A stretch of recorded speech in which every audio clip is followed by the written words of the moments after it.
personal trainer and nutritionist, and I am back with another plant-based recipe. So, black bean sweet potato burgers. Yes, really quickly, my thing about the veggie burgers is that I don't like those processed, pre-packaged burger patties like Morning Star or Dr. Prater's. Like, those are all heavily processed and they're just not good for you.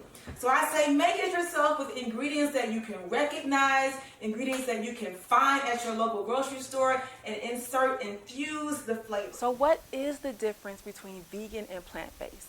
Simply stated, vegan means foods prepared in the absence of animal flesh or products.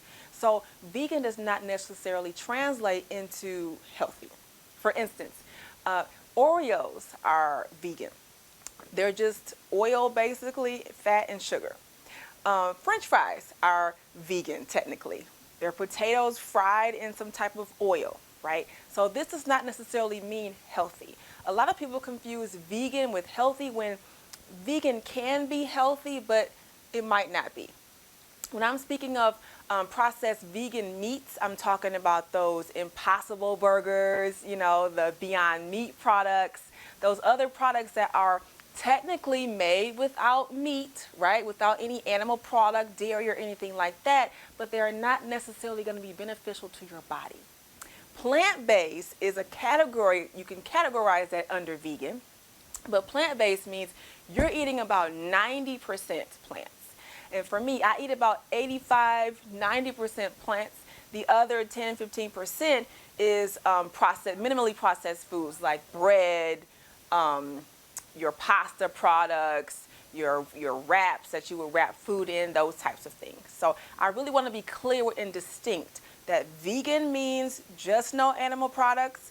Plant-based means, however, mostly construed of plants. Whole foods, plant-based. So if you're looking for health, you're going to look more so to the plant-based department, because not only will you be you're not getting the benefits of meat products, not only are you not ingesting meat, right? So you're not getting that saturated fat and cholesterol, you're not getting dairy and the inflammation and whatnot that comes with that, but you're getting the nutritional benefits of a host of different plants, which can do a multitude of different things for your body.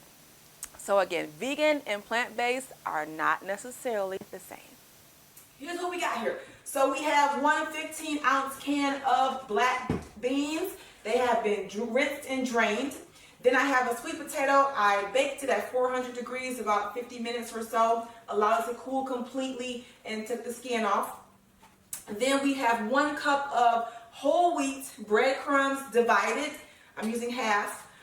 Then we have parsley. We have nutritional yeast. Remember that from the pasta salad? So nutritional yeast, it is simply put a seasoning flavor. It actually gives a cheesy-like flavor to dishes, which vegans and plant-based alike, we both love them.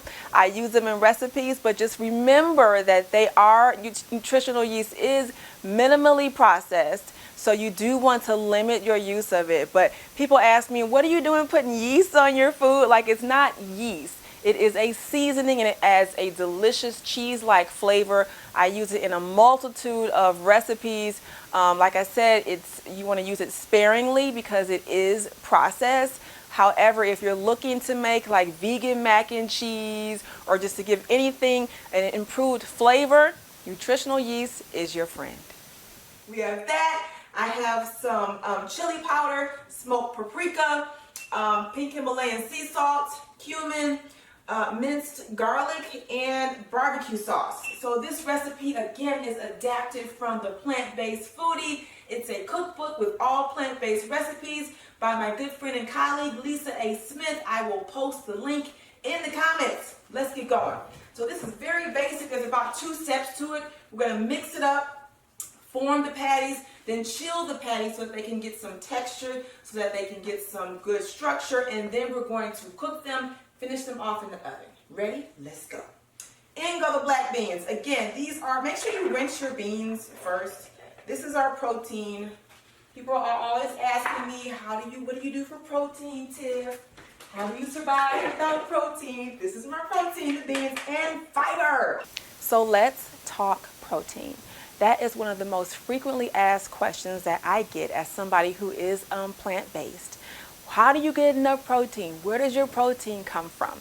People usually use that as a reason not to transition into a plant-based or vegan lifestyle because they worry about the absence of meat. How are they going to meet their protein requirements? I just want to let you know that the average non-vegan American consumes well over the recommended daily allowance of protein per day. That is your RDA. The RDA measures exactly how much of a nutrient that you would need to maintain good health. So your RDA depends on your age, your sex, your activity level. However, most people is about 0.8 gram of protein per pound of body fat.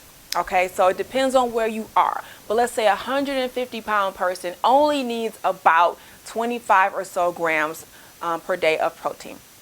Which means if you consume one hamburger has about 15 grams of protein. So what happens to that extra protein in the body, right? Does it go to your muscles to make you strong and all that? Usually it actually is stored by the body as body fat. So if we're consuming too much protein, it can be stored as body fat. The rest of the amino acids are excreted through urine. And then over time, that can lead to weight gain, which can lead to obesity, which can lead to a host of health issues. So this is why I say I get plenty of protein from beans and nuts, seeds, green leafy vegetables. I get it through nut butters. There are just so many sources of protein. I can't name them all right now, but just know you can definitely meet your protein needs with a plant-based diet. Then we have our sweet potato going in. All right. We're going to use half of the breadcrumbs. Here's a half cup. And we're going to start mashing. All right. Get your potato masher. This is your friend. All right. You can do the work without the masher, but why work harder, right? Work smarter, not harder. So we're going to mash it. And again, you want some texture. All right. You want there to be some texture left to the beans because you don't want to puree. You puree them, they get too runny, they get too soft, and you don't have that structure that you really want in a good burger. Nobody wants to bite into like a super mushy burger. So that's why we have our breadcrumbs in addition to give us some structure.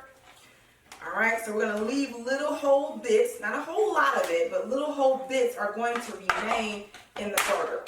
So while I'm doing this, let's talk about fiber. You've heard me mention fiber. You need fiber because it aids in digestion. It actually does bind to the toxins within your body that come from the food that you eat, and it helps expel them. All right. Where do we get fiber from? Can you get fiber from animals? No. Fiber is only found in vegetables. So that is another reason why you want to get your vegetables in on a daily basis. Ensure proper digestion. Rid your body of those toxins. So toxins build up in your body. They can cause a host of issues from, you ever get those random headaches? Random headaches to bone degeneration. So there's so many things that toxins do within your body. They actually do accelerate the aging process, okay? So fiber is super important. Get your babies in. They're found in the skin, the ribs, and the flesh of vegetables. All right, so we got our mash going on. Just to add to that, fiber is also found in fruits. You'll find the majority of fiber content in fruits in the skin of the fruit. The recommended daily allowance of fiber for women is around 25 to 30 grams per day, and men is upwards of 35 to 40 grams per day. So the fiber does bind to toxins in the body. Then they are eliminated. Fiber actually helps to control blood sugar. It will slow down the release of sugar in your bloodstream so that you feel full for longer. So this is why, eat your vegetables, eat your fruits. Next, I want all that goodness. Hang on, I want all of this off of here. There we go. Okay, So next we're gonna add in our seasonings. So the recipe, you know, recipes are like little guidelines, right? So you can add to them, you can take away to them, you can suit them to your liking. So I'm not gonna go completely by the recipe. I added my own little jazz. Okay. All right. So the chili powder goes in. Cool. Then I added some smoked paprika to the recipe because I mean I like smoky flavor and that's my business, right? In the words of my friend, my buddy Tabitha Brown, I love following her as well, another vegan social media influence, because that's my business. That's cumin going in. Next we have the pink salt. A word about salt is that that's one thing that you can't take it away once you add it. So I say salt lightly and salt to taste. So we're going to add not all of this salt, and then we're going to salt to taste after we have a good taste of it. All right. This is our nutritional yeast. Again, I added that because it's got good flavor. Minced onion because I love onions. Onions are just, I'm sorry, minced garlic. I love garlic because garlic is amazing. All right, and then we have barbecue sauce. Now this, I like to use Annie's barbecue sauce, but I couldn't find it. So I found my cousin, y'all. Look, this is GQ's sugar-free barbecue sauce. I say he's my cousin because we have the same last name. So a word about sugar. Sugar is absolutely detrimental to your health. I cannot say that enough. Sugar leads to a host of diseases such as type 2 diabetes and even heart disease. Sugar suppresses the immune system. And in today's COVID era where everyone is trying to stay well, why would you want to suppress your immune system? So when you're looking for foods, of course your fruits and vegetables do have natural sugar in them. Fructose is found naturally in fruits and vegetables. Okay, but when you're consuming vegetables, you're getting that sugar, but you're also getting everything else that comes in the vegetable or fruit. You're getting the fiber, you're getting water, you're getting vitamins, you're getting minerals. So when I discussed searching for a barbecue sauce that contained little sugar, that's what I mean. You'll see labels that you'll read and you will see tons of different sources of sugar. There are 56 different names for sugar. All the way from sucrose to dextrose to just a million different names that you may not even recognize. So just make sure that when you are shopping and reading your labels, look for low sugar.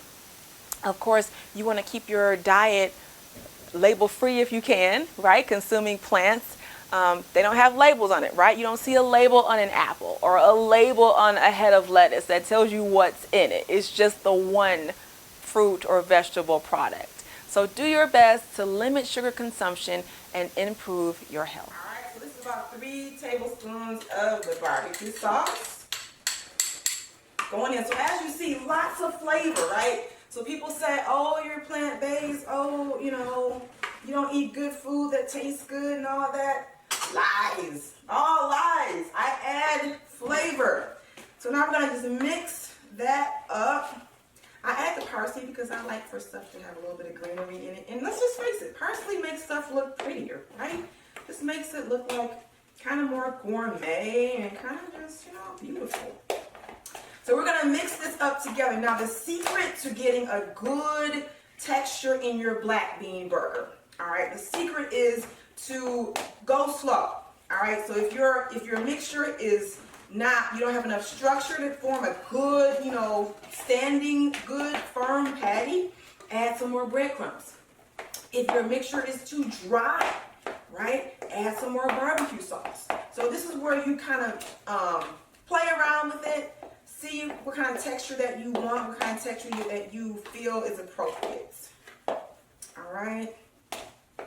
So there's that. This is the point where you add the other half of your breadcrumbs.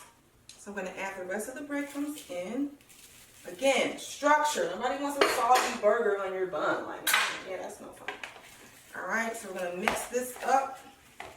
Continuing on. So what do we have in here? What nutrition are we getting? I always tell clients, when you sit down for a meal, think about what nutrition you're getting out of that meal. If you're sitting down to, you know, a burger and fries, Okay, what nutrition are you getting? If you're sitting down to like fried food, fried egg rolls or french fries or something like that, where is your nutrition coming from? So that's why I like to consider, before you even sit down when you're planning a meal, what is my body going to gather from this meal that can be useful? All right, because really food is fuel. It is the fuel to do the things that we want to do. So now I'm going to take a taste of this to make sure, do I have enough salt, right? Do I have enough salt? Do I need some more salt? Let's take a taste. The cool thing about plant-based burgers is it's not raw meat. I can taste the unfinished product and live to see another day. All right? Oh, that's good too. Oh, that's good. Nope, the salt is just fine. So like I said, sometimes you can overdo it with salt and you can't take it back. So tread lightly, my friends. Next, we're going to form the patties. I have a cookie sheet, and it's just lined with some parchment paper. And we're going to form our patties. So here we go. I like to, you know, typical patty form, roll a little ball like that. I think I need a little bit more. Roll a little ball. Here we go. Flatten it. And boom. And this is a nice, man, look at how sturdy that sucker is. Nice and sturdy.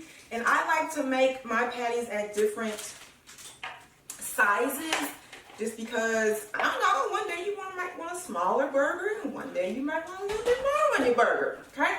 So I vary my sizes. They don't have to be, you know, identical. I think we're going to try to make around 6. So they don't have to be like all 6 friends, identical friends. Here we go. Here's another one. And then this is going to sit in the fridge for about 30 minutes or so, just so that it can firm up. We're going to brown them in a saucepan. And then we're going to brush a little bit more barbecue sauce on there and finish them off in the oven. Okay. So here is another patty. And let's talk buns. So buns, okay, so bread, particularly white bread, white pasta, white rice, not your friend, all right? They are heavily processed, they bleach, they actually take the wheat, which is perfectly good and healthy for you. They take the wheat and they bleach it, they add chemicals to it. It's severely processed and stripped of all its nutritional value.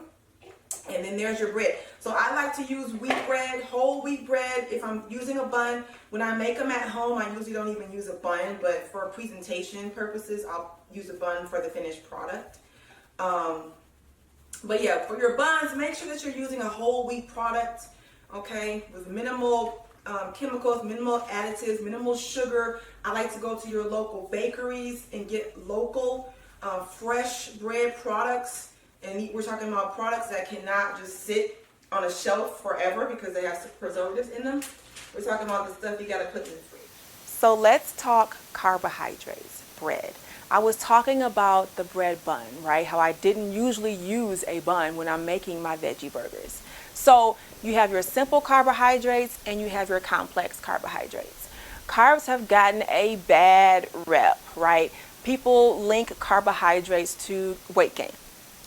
People are consuming low carb or no carb diets and looking to lose the weight. So over time, carbs have become demonized when in fact, they really are the body's primary fuel source. Okay, so you don't want to have no carbs. But here's the thing, it's the source of the carbs, the type of carbs. So your simple carbohydrates, those are the ones that have been processed and they are essentially void of nutrients. They're essentially just sugar. And so what happens is you start off with the beautiful wheat plant. It's brown in color, okay? And you can have whole wheat bread, whole wheat pastas, whole wheat rice. You can have your white rice products made from other grains, right? So the grain is minimally processed. That's why wheat bread is brown. So how does brown wheat bread turn into white bread? It turns into white bread through processing. So during the food processing, there are chemicals added, usually bleach and other chemical additives that strip that beautiful wheat germ from all the goodness, and what you're left is this blank white product. And so that actually raises your blood sugar very quickly. So this is why when you consume white bread, you get that sugar high and you're feeling good. Then over time, of course, you plummet.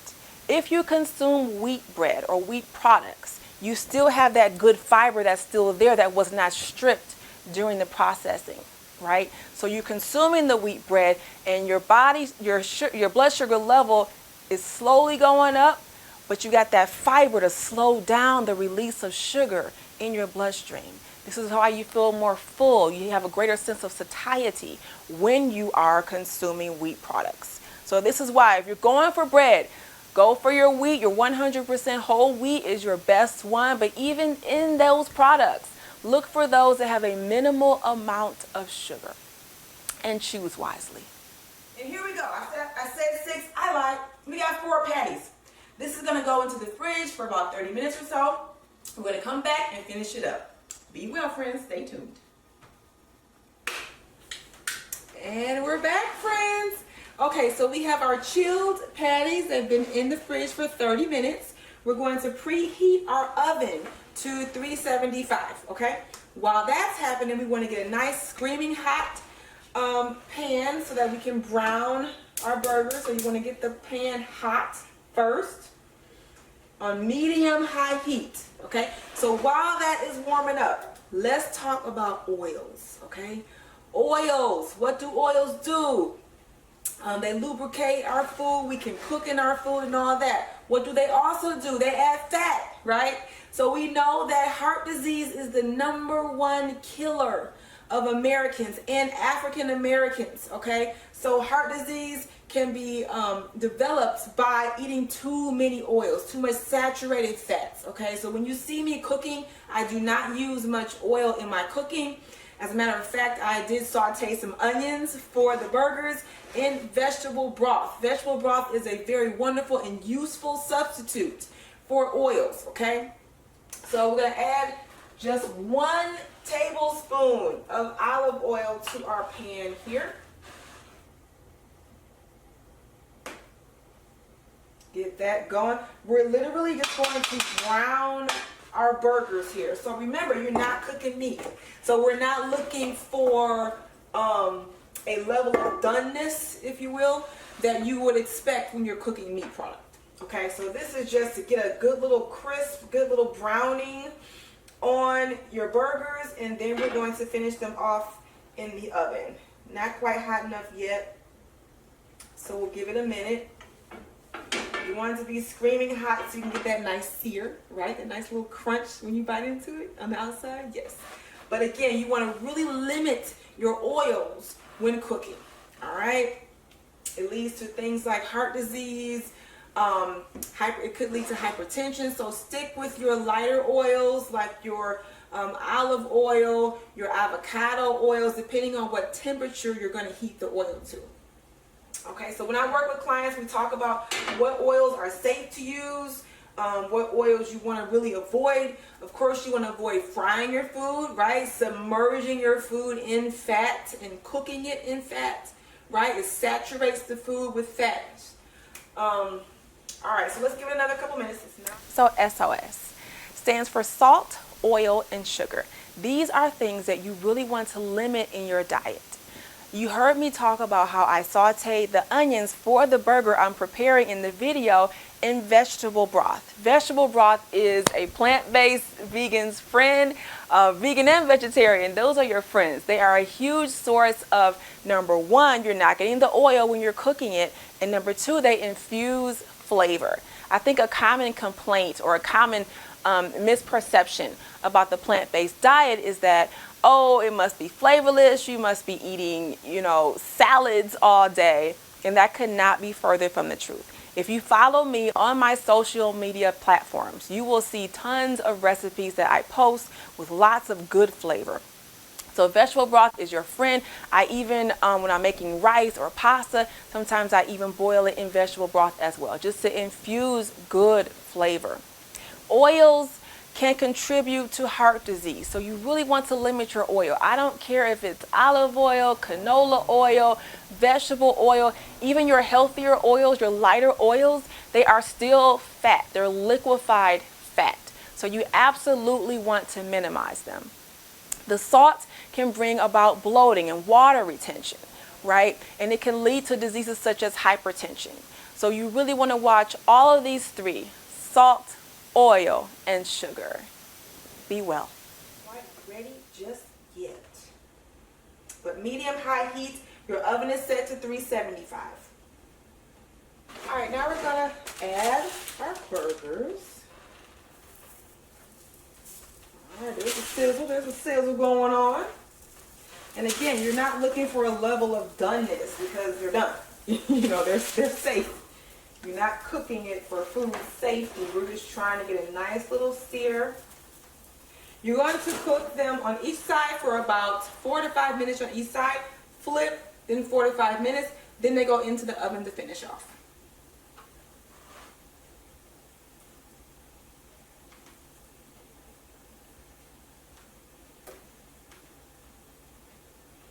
And don't be afraid to pat them down. You're not going to lose any juices like you would if you were cooking a meat patty.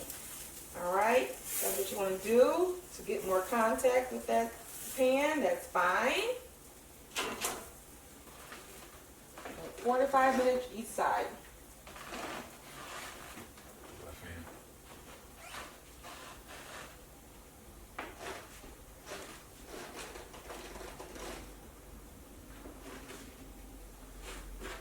Alright, so now we're going to flip them again, 4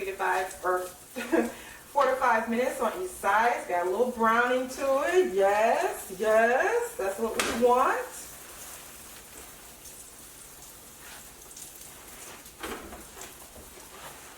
There we go. Alright.